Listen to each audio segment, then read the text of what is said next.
Lecture 2. What does Chicano, Chicana, or Chicanx mean? Chicano or Chicana refers to people of Mexican descent in the United States. But like any identity term, Chicano can mean different things to different people. Chicano is an old term dating back at least to the early 20th century. It appears to have first been used by Mexicans to refer to other Mexicans who were working class and indigenous looking, sometimes used as an insult, suggesting that being working class and dark skinned was somehow a bad thing or inferior. Later in the 1960s and 70s, the Chicano movement redefined the term as a badge of pride. What's wrong with being working class?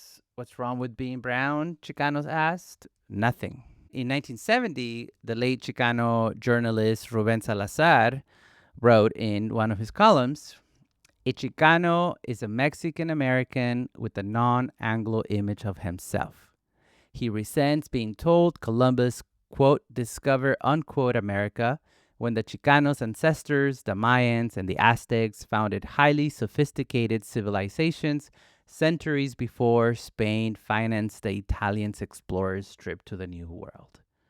So, in this column, who is a Chicano and what is the Chicano, what is it that Chicanos want, was published in the LA Times just a few months before he was actually killed by a sheriff deputy while covering an anti Vietnam War protest organized by Chicanos, the Chicano Moratorium. And Salazar seems to have written this piece with two audiences in mind. The first was the general public, who were largely unaware of who Chicanos were. They hadn't heard even the term, right? Or why they were protesting in the streets, chanting Chicano power, brown power, those kinds of things. And like I said, Chicano was not a term familiar to mainstream society. And so he wrote this to educate them. This is who Chicanos are. This is what they want. They're fighting for inclusion, for equality, for respect. They have an anti-racist agenda. They're tired of trying to assimilate and be seen as white when in reality that's never going to happen, right? And the second audience, right? So the first audience was mainstream society. The second audience that Salazar wrote this piece for was his own community.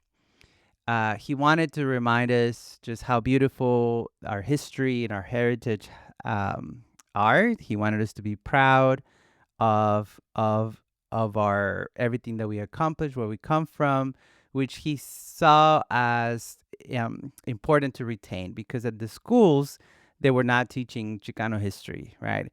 They were teaching us that in order to be successful, that one needed to assimilate into white stream Anglo-Saxon society, right? So that's what he means when he says with a non-Anglo image of himself. He speaks to that impulse among some Mexican Americans to be seen as honorary whites, right? As American, but at the same time, conditionally accepted, right? As long as you leave behind your culture. And this reflects a longer history. Chicanos had for long been viewed as second-class citizens ever since the conclusion of the U.S.-Mexico War in 1848 and the signing of the Treaty of Guadalupe Hidalgo, which granted U.S. citizenship to Mexicans in the annexed territories. Mexico lost about half of its territory, the U.S. about doubles in size, and this land wasn't empty, right? It was full of indigenous people of different groups, as well as Mexicans. And indigenous people were, for the most part, excluded from citizenship, but Mexicans, because of the treaty, were seen as were granted citizenship, but they had a complicated racialized position in this new society, right? So if only white men could be citizens of the U.S. at this time, what did that mean for Mexicans? What did that make them, right? So legally, it was decided that for the purposes of citizenship, Mexican Americans, the new Mexican Americans, were to be classified as white, but socially, for the most part, they were understood to be brown, and they were subjected to kind of a Jim Crow, Juan Crow discrimination, right? And this type of racism and rejection that they felt, right? Many of them saw the need to prove themselves to being fit enough to be citizens. So, in an attempt to gain the privileges associated with whiteness, many Mexicans ignore or minimize their indigenous heritage, and this suppression of what was considered brown and Mexican created an identity crisis that led to a fragmented sense of self. Many became ashamed of their origins. Young people would speak about not feeling proud of being Mexican, of their parents. They wouldn't be, they would not want to speak the language or show their culture in mainstream society. Because in all ways, society told us that in order to be truly American and again and be successful, we had to abandon and reject that which made us Mexican. The leaders later on, the leaders of the Chicano movement, cared about developing a stronger sense of self, an identity that we could feel proud of. They wanted to heal this internalized shame that we had experienced from being rejected for so long. And so they offer the term Chicano as an alternative. The term Chicano or Chicana centered our identity in our Mexican, indigenous, and mestizo roots, our mixed roots. Chicano celebrates the beauty of our culture, right? And it connected us to a long history of resistance. And I think that's the part of redefining what it means to be Chicano is that a Chicano, when Ruben Salazar says, it's a Mexican American with a non-Anglo image of himself, and then again highlighting the Aztec and Mayan and many other indigenous groups, us as our ancestors, as our peoples, right, highlights that history of resistance against colonization. And so to be Chicano meant and still means to be proud of where we come from, of being brown, of our Mexican roots, right? And as I mentioned earlier, the term Chicano, it's old. One short story that I use in my classes to discuss Chicano, the term, is by Mario Suárez. He was a World War II veteran, was writing in the 1940s from Arizona. And so he wrote this short story about his neighborhood, or about a neighborhood, might not be his, El Hoyo, which literally translates as the hole. And it's the name of a barrio or neighborhood in a poor, forgotten side of town. Suarez described Chicano in this piece as the shorthand for naming a richly diverse group of people, because there's people from all over the place, included immigrants from Mexico, Mexican Americans, mixed children, right? Children born to Black and Mexican parents, or Asian and Mexican parents, or white and Mexican. So you have all this mixture of people in El Hoyo, and he saw them as a community, as a people sharing a culture, a space. And he says they're all Chicanos, right? And then so he compares Chicanos to a Mexican dish called capirotada. And this Mexican dish is made of various ingredients of bread, nuts, cheese, sugar, and other ingredients. And every home, and he talks about every home in El Barrio, in El Hoyo, has their own way of doing it, right? Some people make it spicy or add tortillas or whatever they might eat, but it's all capirotada. So despite the differences and the different ingredients that went into it, Chicanos are just the same, right? So just with different added flavors, kind of thing.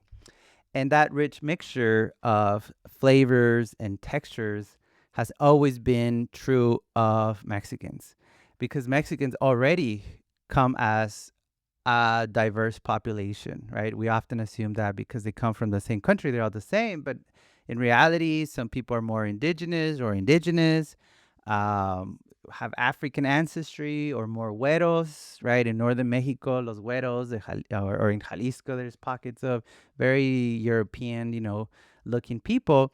And it's all cool because we're all Chicanos. There's not one way of being Chicano. And even in the US, even if you don't speak Spanish, you can still be Chicano, right? That is often true of by the third and fourth generation. A lot of Mexican Americans, Chicanos, don't lose the language. That's just a reflection of the school system, right? And so what I'm getting at is that the Chicano movement, through political activism, through a cultural renaissance in music, in theater, in plays, in visual arts, in muralism, and poetry, all of these things contributed to a new sense of being Chicano, right? And the art and the literature all reflected our rich and complex heritage, right? And so we, through the Chicano movement, learned to recenter our subjectivity in that longer history that included Mexico, that included indigenous people, and that gave us pride in our working class heritage, which is the majority, right, of Chicanos. And so, of course, this is unfinished work, right? It also meant that if you're reclaiming to be indigenous, either as ancestry or as still seeing yourself as indigenous today, it also means taking seriously that culture, relearning some of those traditions and worldviews, and for some people, spiritual practices, maybe doing danza, going to the sweat lodge, the temazcal, reading the old traditions, seeking teachers. And so all, for some, being Chicano, they've started spelling with an X. So either X at the beginning instead of the CH, right? And kind of like what Malcolm X did, right? With the X of the unknown or the taken. But for Chicanos, the X also pointed to the Mexica, to Mexico, right? Mexico spelled with an X, but we pronounce it as a J. But the original pronunciation would have been Mexico, right? Like the capital of Mexico, Mexico Tenochtitlan, of the Aztecs, of the Mexica. And so we put the X also to remind us of that, to center the indigenous, even though it's through the Aztec, right? Through the Mexica, that is an opening that allows us to further explore that part of ourselves, or that of which is in ourselves. Sometimes we put the X at the end, the Chicanx. And the Chicanx also, it's about the gender, inclusivity, going beyond gender binaries, right? Um, and so it continues to evolve and become more rich and more complex. And so for me, just I'll end it with this. I call myself Chicano, but I'm also Mexicano or Mexican or Latino. I'm part of La Raza, right? And all of these terms highlight a relationship or a connection that I have with my community or my different communities, right? And I came to the word Chicano out of learning this history of resistance, of the Chicano movement, of feeling proud in Mexico, of feeling connected to other Latinos here. And Chicano for me captures that pride and love that I feel for my community. So on in the short answer to what is Chicano, yes, it's a person of Mexican descent in the United States. But again, it highlights a particular politics, a worldview, a position. And so thank you so much for listening. This has been lecture 2